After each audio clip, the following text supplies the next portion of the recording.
What is functional health? Like, what is functional medicine? Yeah. I know that's probably a huge question. You could just like elevator Yeah, pitch it. yeah, that is a Like, huge how do you separate functional health from like other? Well, in my mind, it's separating functional versus clinical. And that may not necessarily be like a, black versus white distinction, but Phil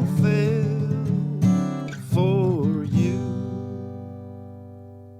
clinically, a lot of times when we look at health, you're either diseased or not diseased. Okay. That's it, right? So I also think lab work, right? So is it within range or not within range? Okay.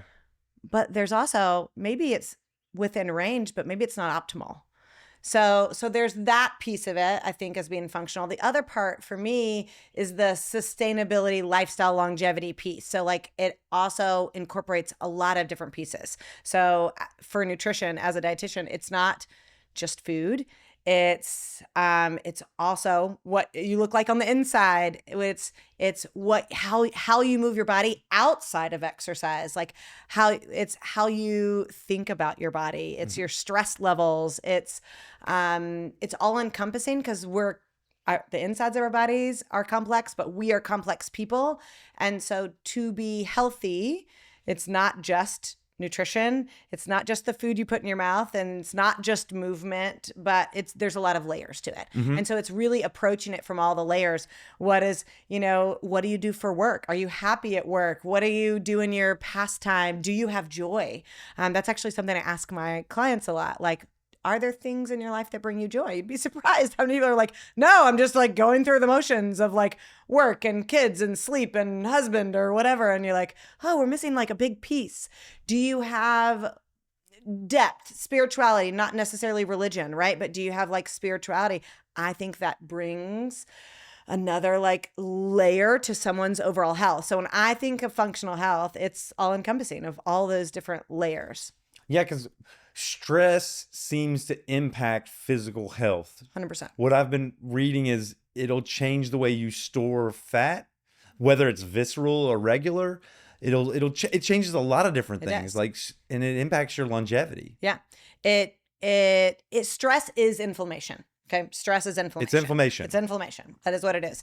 And yes, it can raise the cortisol in your body, which impacts how you store fat. And because fat is a fuel, right, in the body, and our bodies like to protect ourselves. And so if you think in the most basic sense of like caveman times, our, stress was back in the day, really dumbing this down, but being able to run from a bear. You had to survive back in the day. You had to survive, run from the saber-toothed tiger, right? Your body needs that. Yeah. You also had to go through feast and famine. Right. And so stress at the time might be, oh, there's a bear running after me. So the body's like, okay, let me shut down digestion because we don't need to pee if we're trying to live. Right. Like, I just need you to run fast. So let me also pour a bunch of glucose into your muscles to help you run. Yeah. Right. We're going to like jump up the cortisol. We're going to like slow down all the organs because right now we just need to live. So you shut down systems in order to survive. They slow them down immensely. Right.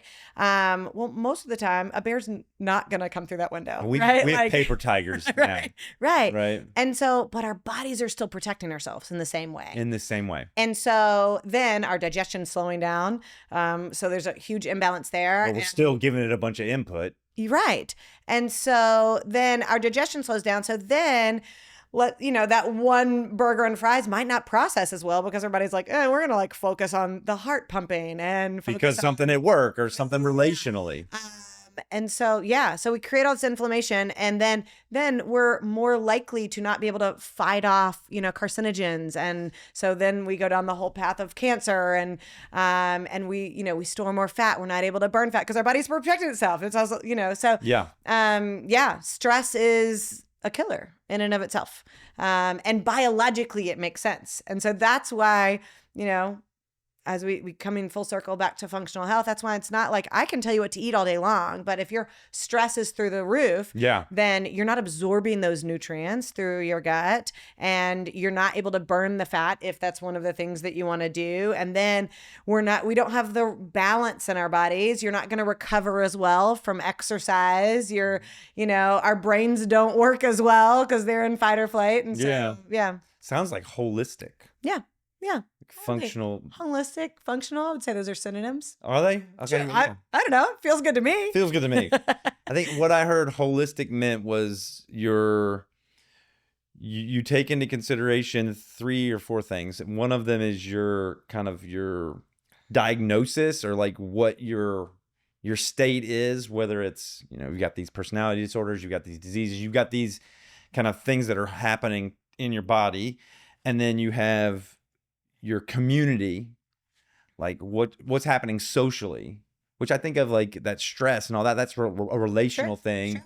And then what was the third How happy thing? you are in your relationship makes a difference. That's all social kind of like. And community, that's what I talked, it's like the joy piece too. If you don't have that connection, whether it be in some community or whatever, you're lacking that joy piece. And right. It's all. So I would say in my mind, I'm sure you could go like more clinical, functional, and other, but in my mind, functional and holistic are the same. We're looking at the full picture. You're looking at the full picture. Yeah. It's a lifestyle thing, because in order to find optimal health, it's not just one puzzle piece. It's like a bunch of them. Yeah. In my mind, on the show,